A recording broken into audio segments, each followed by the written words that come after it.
I'll be covering a topic on the design issues and structural safety of tall buildings. Shortage of land in the cities can be compensated by vertical development and can be compensated by vertical development in cities by tall buildings. Now, the design criteria of tall buildings is different from the low-rise and the medium-rise buildings. In general, wind is the governing factor in case of tall buildings, whereas in case of low-rise and medium-rise buildings, wind is not a governing factor. With this, I would like to cover this topic in the following heads: introduction, objectives, general requirement, loads, modeling, the crack section, the structural design that has been mentioned, foundation design, non-structural elements that plays a part in the tall buildings, and finally we will conclude the topic. The main objective of this lecture is to bring out the aspects that have been mentioned in IS 16700, criteria for structural safety of tall buildings, which was released in 2017 by the BIS. General requirements. In this, section 1 to 4 deals with present scope, reference, terminology and the symbols, the height of the building ranging from 50 to 250 meters, the occupancy less than 20,000 people, and its applicability, which is within 10 kilometers of the seismic faults. The section 5 deals with height, slenderness ratio and the aspect ratio. It also deals with material, floor system and progressive collapse analysis of the building. Section 5.1 deals with the limitations of the three elevation features, that is the height, the slenderness ratio and the aerodynamic effect. The section 5.2 also deals with plan geometry and the plan aspect ratio of the building. The basic geometries: the plan aspect ratio is restricted to 5. The aspect ratio greater than 4 is not desirable. The aerodynamic effect: selecting the elevation profile, facade features and plan shape of the building, sharp corners, projected balconies, etc. Hideyuki Tanaka in 2013 carried out a test in which he had concluded by conducted a wind tunnel test and studied various elevations of the tall building. The model with tapered and set back shows better performance in along the wind direction, whereas corner treatment is effective in across the wind direction forces. Section 5.6 deals with the aspects of floor system, cast in situ floor systems, precast floor systems, rigid floor system imparted diaphragm action in the building. Opening of the floor system reduces the stiffness and thus the diaphragm action, and maximum opening of the building. In section 5.7, the grade of concretes are discussed, which the highlights are the maximum and minimum grade of concretes. For higher grade of concretes, experimental study is to be conducted.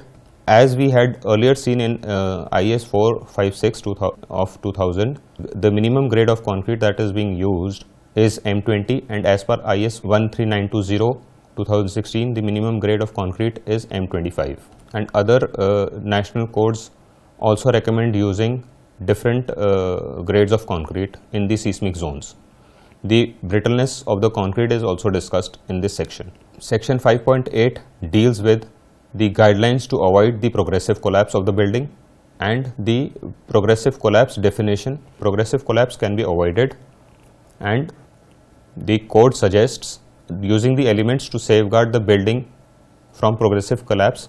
This can be done by providing redundancy to the key elements of the building. Now, in this code also specifies 6 different structural systems. First is the moment frame, the structural wall located at core, structural wall well distributed, and a combination of structural wall and moment frame, and a structural wall plus the perimeter frame, and the sixth one being the structural wall plus framed tube. These are the examples of different sets of structural systems that are being mentioned in the IS 16700. The structural wall, the core wall, the structural wall plus moment frame, the structural wall plus perimeter frames. Code also restricts the use of moment frame for the buildings in seismic zone 5 and seismic zone 4. Seismic zone 3 and 2, the limits of heights are 60 to 80 meters respectively. Gunnell and Ingley in 2007 conducted a study, and they concluded that moment resisting frame system up to 30 stories is effective in resisting lateral loads, whereas for taller buildings this system becomes inefficient due to higher flexibility. Now comes the structural wall system located at the core. Well distributed higher height limits as compared to the core system. The code provides height limits only to structural wall and frame tube system. The maximum height in zone 4 and zone 5 ranges up to 150 meters. For seismic zone 3, 220 meters, and seismic zone 2 up to 250 meters. Maximum slenderness ratio has been restricted to 9 in seismic zone 4 and 5 for walled frame structure and frame tube structures. And in seismic zone 2, slenderness ratio is up to 10. This table shows the maximum height of the building from the base for different structural systems and the maximum slenderness ratio for the different structure systems. Now we come to the load aspects of the building. In section 6, various kinds of loads and load combinations are being discussed. In this section, it also deals with the wind and seismic loads that is expected on the building. Section 6.2 deals with the wind tunneling test criteria, where height is greater than 150 meters of the building and the plan and elevation asymmetry situated in complex topographical areas, and the natural period should be greater than 5 seconds. The damping ratio has been restricted to 2% in this, as a contrary to IS 1893 part 1, where the damping ratio has been up to 5% has been prescribed. Next, the section 6.3 deals with the seismic analysis of the building. The response spectra of IS 1893 part 1 code suggests using site specified spectra and site specified spectra in zone 4 and zone 5. In this code, it has also been mentioned that 3 components of shaking of the building needs to be considered in zone 5, that is in the X and the Y and the Z direction. Margin of safety in the vertical loads carrying capacity is relatively low, and vertical shaking should be considered in the analysis of the building, and the failure of the vertical loads carrying capacity of the member. Now we come to the modeling part of the building, and in this code, section 7.3 gives us the consideration in modeling. The modeling of the building should be done in a well-established analysis software. In modeling, lumped mass or distributed mass can be adopted. In seismic, analysis of mass and stiffness properties defines the vibration characteristics of the building. Modeling of unreinforced masonry walls are to be considered. Irregularities of the building should also be modeled, and modeling of soil is also recommended in this code. The secondary effects such as the P delta effect, the shrinkage, creep, the temperature, and the foundation settlement of the building shall also be considered in this modeling of the building. And the limit flexibility of the building code restricts the inter-story drift stability coefficient to 0.2.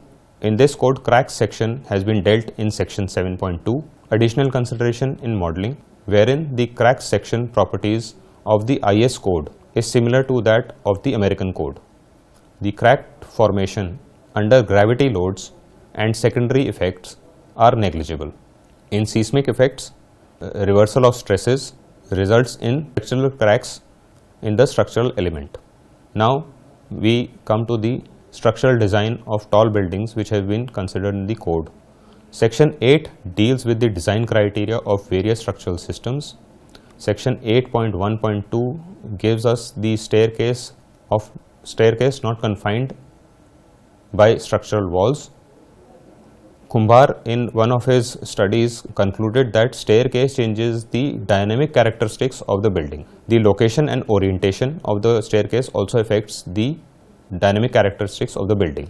And section 8.2 ensures the various aspects of ductility. The provision of related to frame buildings has been dealt in section 8.3, wherein 3 bay and 2 frame has been specified to restrict the seismic effect. For moment frame structure system to be detailed as per special moment frame structure systems in seismic zone 3, which is in line as mentioned in IS 13920 of 2016.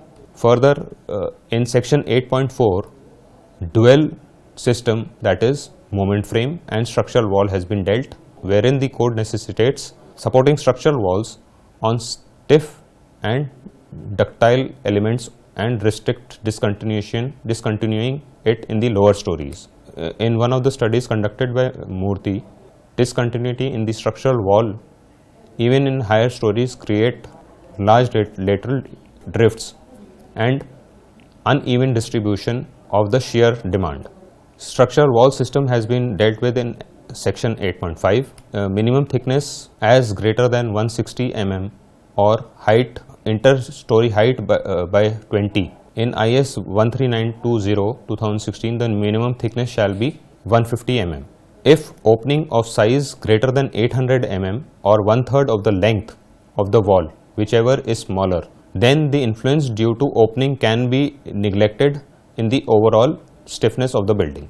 Additional reinforcement has to be provided in 4 sides for the opening as per IS 13920, minimum diameter of bar to be 12 mm. Large opening of the structural wall increases the flexibility of the building. Now, minimum thickness of the structural wall should be 300 mm for the buildings with coupling beams. In structural wall, coupling beams undergoes higher rotation due to large openings. For resisting this rotation, a coupling beam code recommends using diagonal reinforcement as per IS 13920, and maximum reinforcement in coupling beams are restricted based on the span and depth ratio. Marius in 2014 conducted a study and concluded that structural wall with staggered openings is more rigid and have higher load carrying capacity as compared to ordered openings. Now, a structural system with flat slab and structural wall system has been dealt with in section 8.6. Section 8.6 deals with flat slab and structural wall system, wherein the structural wall shall carry the entire load of the entire lateral load of the building. The column strips and the flat slab system shall not be included latering load resistance system. In frame tube system is dealt with in section 8.7, and tube in tube system and multiple tube system has also been specified in this section. The tubular system acts in the building like a hollow cylinder perpendicular to the ground. The structural wall of the columns shall be placed very close to each other and create a cylindrical member to resist the lateral loads of the building. The length to width ratio of the tube in tube must not exceed 2, and the spacing of the column should be less than 5 meters. In tubular system, outer column resists the lateral loads while the internal columns resist the gravity loads. The corner columns should be 2 times the internal columns. And with this, now we come to the foundation which has been dealt in this IS code in section 9. Safety of the building, geotechnical investigation, minimum depth of foundation, modeling of the soil, and the permissible settlement of the foundation.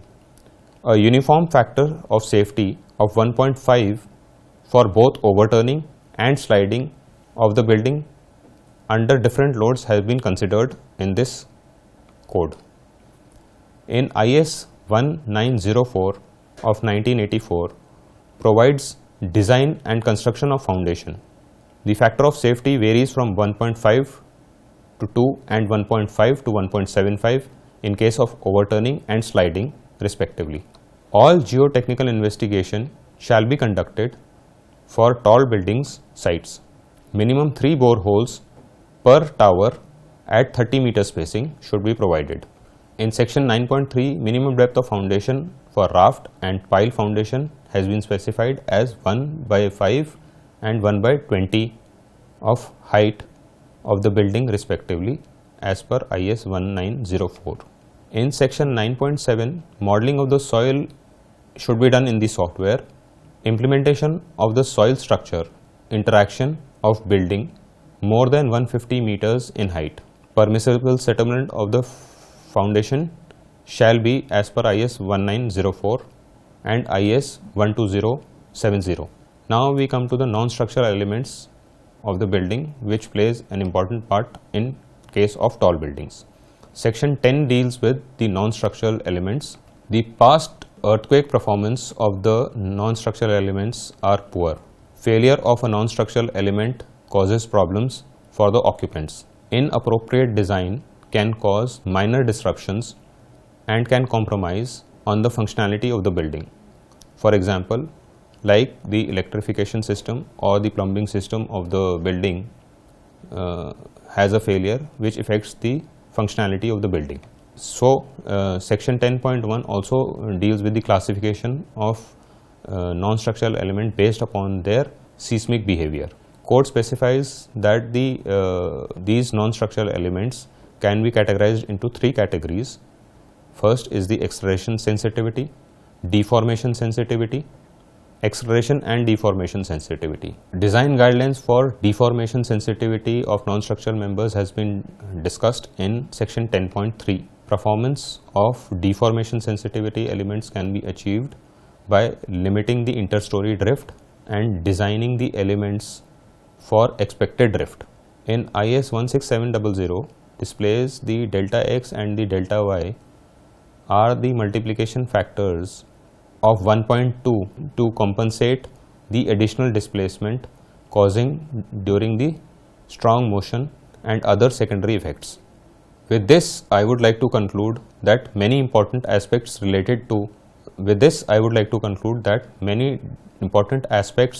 of tall buildings are provided in this code. This code will help the designers for considering various design limits for tall buildings. It will channelize the design procedure and help the designers for tall buildings in a proper procedural fashion. Jai Hind.